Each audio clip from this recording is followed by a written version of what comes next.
बीच बड़ी खबर आ रही है। यूके के रक्षा मंत्री का आपात कतर दौरा। यूके के विदेश मंत्री भी कतर पहुंचे हैं। हमास हिज़्ब के हमले को रोकने की कोशिश की जा रही है। इजराइल पर हमलों की तैयारी में हमास और हिज़्ब लगातार बने हुए हैं।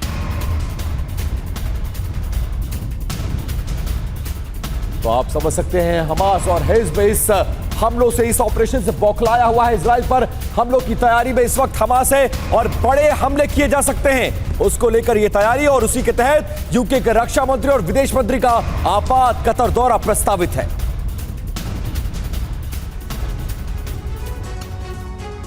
हानिया की हत्या पर एक थ्योरी में यह भी है कि उसका खात्मा किसी और से नहीं बल्कि हमास ने ही किया है।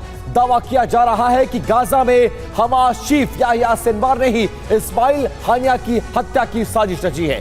सवाल यह है कि आखिरकार यह दावा कितना सच है। उसमें सबसे बड़ा सवाल यह है कि आखिरकार इस थ्योरी के पीछे वजह सबसे बड़ी क्या है। रिपोर्ट देखिए।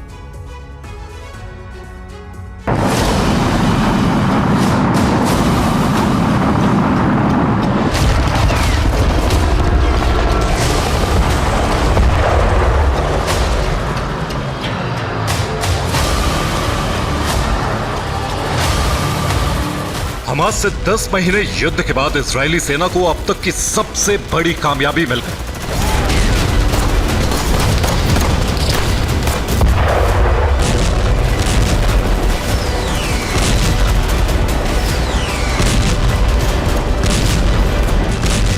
ईरान की राजधानी तेहरान में धमाका हुआ और हमास का सबसे बड़ा लीडर इस्माइल हानिया मारा गया।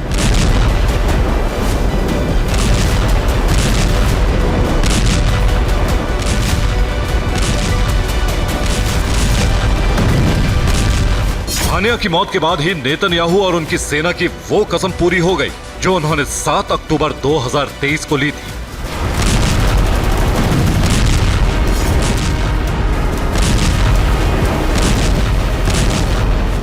लेकिन सवाल यही है कि क्या हानिया को इतनी आसानी से मौत के घाट उतारना संभव था, खासकर तब जब वो ईरान की राजधानी तेहरान में हाई सिक्योरिटी जोन में था।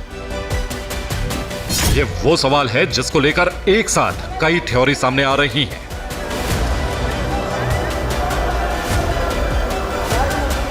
एक थ्योरी में दावा किया जा रहा है कि इस्माइल हानिया की मौत के पीछे गाजा में हमास का चीफ याह्या सिनवार है।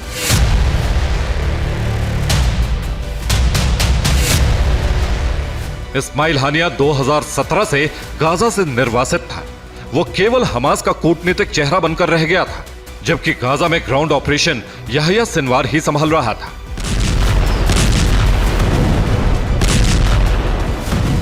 मतलब यह कि याह्या सिनवार ही गाजा में रहकर इजराइल से जंग लड़ रहा था, लेकिन फंड खर्च करने और सीज फायर पर उसे हानिया के निर्देश मानने पड़ रहे थे। इसीलिए दावा किया जा रहा है कि हानिया की मौत के पीछे सिनवार का हाथ हो सकता है।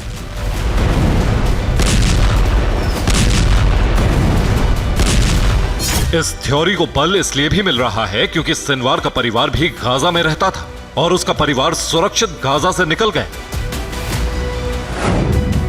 सिनवार का परिवार 4 महीने पहले यानी मार्च में ही गाजा से मिस्र पहुंच गया, लेकिन हानिया का परिवार गाजा से भागने में नाकाम रहा। इसके बाद अप्रैल में इजराइल के हमले में हानिया के 3 बेटे मारे गए। कहा जा रहा है कि सिनवार चाहता तो हानिया के परिवार को भी कहीं सुरक्षित जगह शिफ्ट करवा सकता था, लेकिन उसने ऐसा किया नहीं। यही वजह है कि सिनवार पर शक गहरा गया है। शक ये कि हानिया और उसके परिवार की हत्या के पीछे गाजा में हमास का चीफ याह्या सिनवार हो सकता है।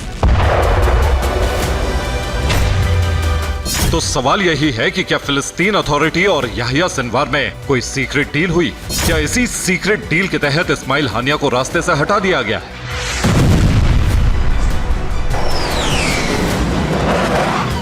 ये वो सवाल है जिसका जवाब आने वाले चंद दिनों में मिल सकता है।